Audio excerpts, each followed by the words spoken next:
Hello guys, to all my girls and women, I'm so proud of you who are doing exercises and gym, everything. Body stretches చేయండి, exercise చేయండి, yoga, walking, what ever మీకు ఏది వీలుంటే అది చేయండి.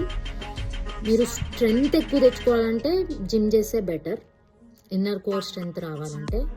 And more over మీరు వేరే వాళ్ళతో కంపేర్ చేసుకోకుండా మీ ఇన్నర్ కోర్ స్ట్రెంగ్త్ని ఇంక్రీజ్ చేసుకోండి. మనకున్న ప్రాబ్లమ్స్ అన్నీ పోతాయి. మోస్ట్లీ మనకుండే problems irregular cycle, menstrual cycle and PCOD, PCOS ఈ డేస్లో చాలా కామన్ అయిపోయింది కదా. ఇర్రెగ్యులర్ ఉండేవన్నీ రెగ్యులర్ అయిపోతాయి, ట్రస్ట్ మీ. అండ్ ఇది వింటర్, కరెక్ట్ టైంలో మీరు స్టార్ట్ చేయాలి. ఇదే కరెక్ట్ టైం, చాలా బాగా ఇంపాక్ట్ చూపిస్తుంది. గో.